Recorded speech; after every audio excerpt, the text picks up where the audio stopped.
Hey guys, welcome back. So, it seems all hope is not lost with this FC Models F1.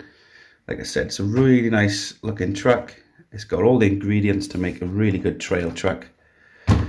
And I was let down with power, as you've seen in my last video, when we was out on the trail. And thinking about it,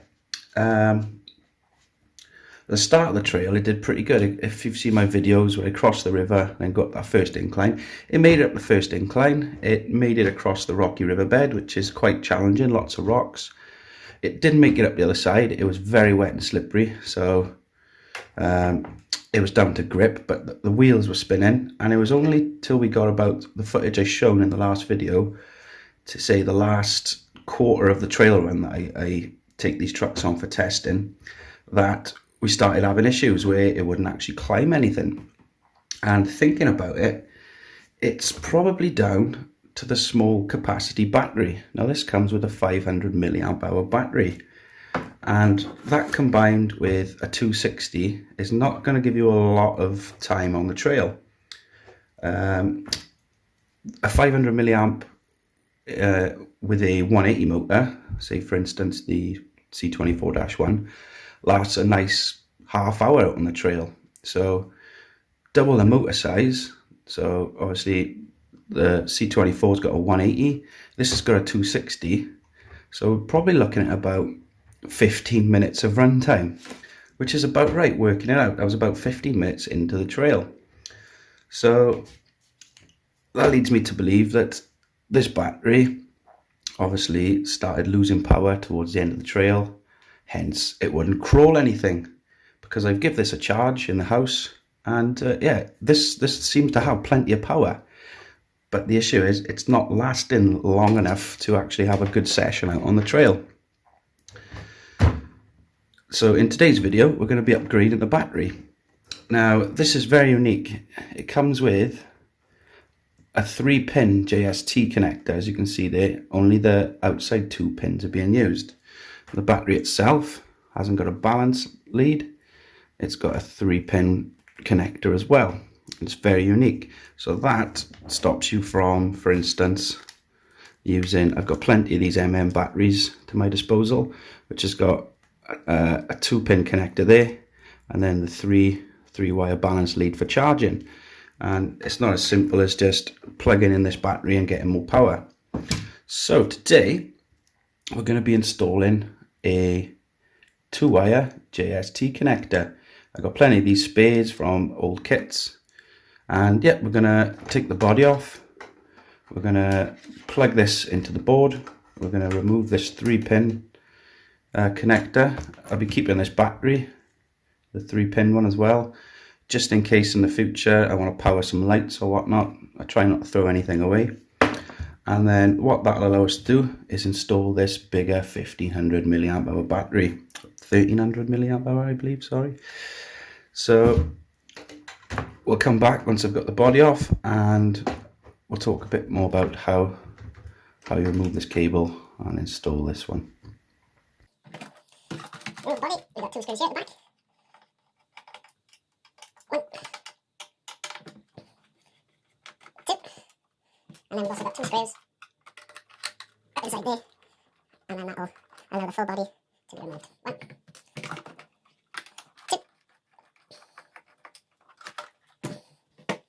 So we got the screws removed, and that'll allow the body to just pull off. I'm going to bring it around this way. The wires look like they're tight that side, and that's going to give us access to the board. Now, all seems to be labelled. Battery is the closest one to the left hand side here, and what we want to do is, when we're plugging this new wire in, we want to make sure that the clarity, or the polarity, sorry, is the same as the wire we're removing. So I'm going to take a quick look in. Now this is opposite. With this little tab on this this little micro JST facing up and going into the board like the original, the wires are reversed. I'll unplug the battery cable and we'll take a closer look. So the actual board connectors come out with it as well. It's a pain in the butt when that happens. You can easily pull it off and slot it back onto the pins, like so. If we take a look at the power cable, we thread this through the hood, thread this through. If we take a look at the power cable with this tab facing up, let me try and focus a bit better on this for you guys. With that tab facing up, we've got black on the left. With this tab facing up, we've got red on the left. So I'm going to swap around these pins, and it's a very simple and easy thing to do. Get yourself a blade of sort, pop it under the tabs, like so, and that'll allow you to pull the pins out like so. And then what you do, you just obviously install them the opposite way around. So now if we take a look now, the original tab facing up, black on the left. The new one we're going to install, tab facing up, black is on the left.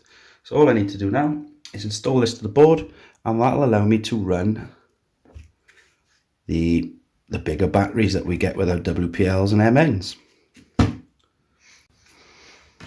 If you don't double check the polarity, and obviously it's the opposite way around, your ESC will burn up. So it's worth taking your time and making sure that the new wire you install is the same polarity as the original you remove. So we've now got the original, it's like a 3-port with 2 pins in, out, and we've now got the new 2-pin one in. All that's left to do is screw the body back on, and we'll give the new battery a test. Now I did double check the polarity, so this should not go up in smoke. We've got the bigger MM battery, which should fit in there nicely. Just gotta make the wires sit nice. Yeah, not a problem. Big battery fits in there, no problem. Moment of truth. Are we going to see smoke, or are we going to see lights? There we go, lights. Happy days. So there we have it. Quick and easy way to upgrade the battery, so to speak. The modulation on this truck is really nice. I did say that in the review, but I was obviously not happy with the power I was getting. So let's do a quick power test. Let's build a little tyre track here.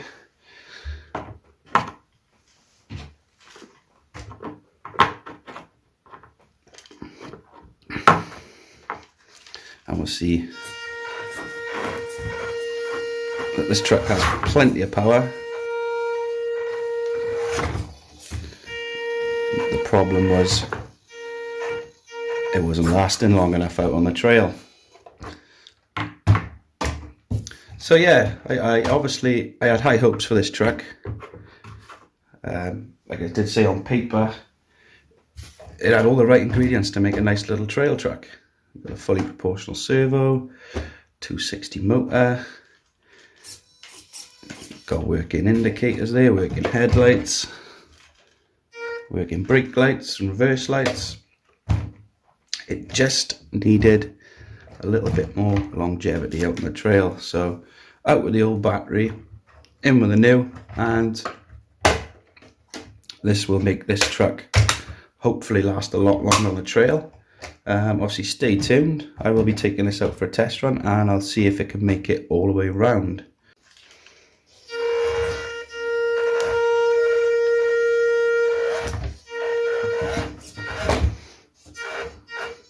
Yeah, this thing, it's definitely got the power. It was just a case of the battery not lasting long enough out on the trail. So hopefully now with this 1300 milliamp hour MM battery, it should do the job out on the trail. So hopefully just a quick one from me today, guys, just to show you how easy it is to swap over this battery cable and make use of the other batteries that you've got to your disposal. And yeah, don't forget to like, subscribe, hit that notification bell. We'll catch you on the next one.